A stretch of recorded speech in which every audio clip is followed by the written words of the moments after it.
Ever walk away from a conversation and, like, get this feeling something wasn't totally kosher? Like you heard one thing, Mm-hmm. but maybe your gut was saying something else. Right, right. We've all been there, right? Yeah. And a lot of it comes down to nonverbal cues, those subtle tells that can make or break a conversation. Today, Absolutely. we're diving into a particularly fascinating aspect of this.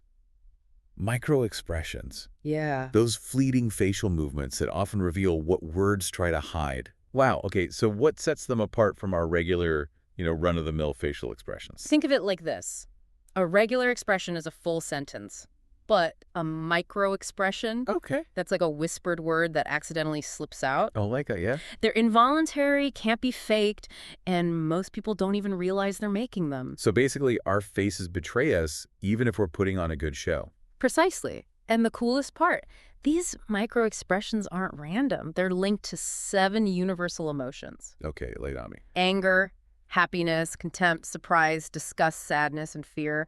It didn't matter where you're from or how good your poker face is. Right. These tiny twitches, a furrowed brow, a fleeting tightening of the lips, Subtle stuff. they tell a story. So 7 core emotions, huh? So with a little practice, you're saying I could not only tell if someone's fibbing, but I could actually get a read on which emotion they're trying to mask. You're picking it up quickly. While lie detection is a biggie, Right. it's bigger than that, really. Imagine understanding a colleague's hesitation even when they say they're on board, or sensing a loved one needs support before they've said a word. Wow, so it's not just about catching liars, it's about like really getting people connecting on a deeper level. This is way bigger than I initially thought. Where do we even start with this? Is there like a Microexpressions 101 guide somewhere in this source material? Totally. It emphasizes anyone can learn this. It's about honing your observation skills, and luckily, our faces aren't the only ones talking. Hold on. Beyond facial expressions. Okay, now you're really speaking my language. Give me the details. Okay, so spill it. If it's not just about the face, what other body language cues should we be looking for? Well, let's start with eye contact, something we all know is important. Right. Look me in the eye when you talk to me. Exactly. But it's more nuanced than that. Your source material calls the eyes the most powerful nonverbal signal we have. Really? Oh, yeah. Even the tiniest shift in gaze can be super revealing. Like, think about it. When someone's avoiding eye contact, Could be hiding something? could be, yeah, it can signal discomfort, nervousness, or, like you said, deception. Makes sense. But then on the flip side, you have prolonged eye contact, which often suggests interest, maybe even attraction. Ooh, so it's like a nonverbal come hither. Something like that. And then, of course, there are those rapid eye movements. Yeah, a shifty eyes thing. Exactly, the eye darts, as they're called. Those can be a telltale sign someone's trying to hide their true thoughts. So like if I ask someone a direct question and their eyes dart away, that's not a good sign. It could be a red flag, but again, context is key. Maybe they're just shy or come from a culture where intense eye contact is considered rude. You have to factor that in. Good point. So it's all about putting the pieces together, not just focusing on one isolated thing. Exactly. Okay, so we've got eyes. What else? What about the whole hips don't lie thing?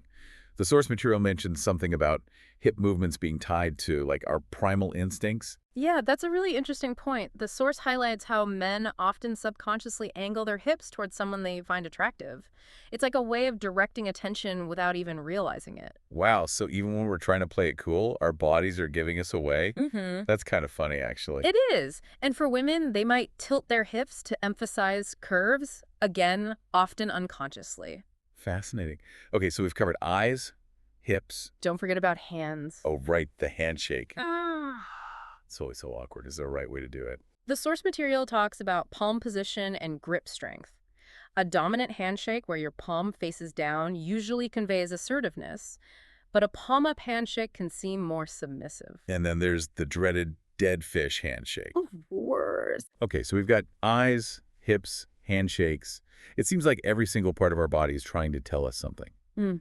But with so much to pay attention to, where do we even start? It feels a little overwhelming. Your source actually provides a pretty helpful framework for organizing your observations. It breaks the body down into specific zones: face, head, shoulders, torso, legs, hands. Focus on one area at a time, get comfortable with those cues, then you can expand your view. Okay, so start small, Master the basics, then build from there. Makes sense, right? Take step by step. But like, let's say I'm in a situation where I really need to read someone quickly. Are there any, I don't know, shortcuts? Like, are there tools or techniques that can help speed up this whole learning curve? There are, actually, and your source talks about a couple that are really interesting. They're called FACS and SETE. FACS and SET. Okay, those sound kind of intense. Break those down for me. So FACS stands for Facial Action Coding System, and SET is the Subtle Expression Training Tool. Oh, okay. And basically, they both break down facial expressions into these teeny tiny movements. Wow. Almost like, imagine a biologist with a microscope, Right. but instead of cells, they're analyzing these micro movements in the face. So by understanding these super subtle movements, you can like decode the emotion behind them. Exactly. And professionals use them like in law enforcement, security, even psychology to figure out if someone's being truthful or to assess their emotional state. That's really interesting.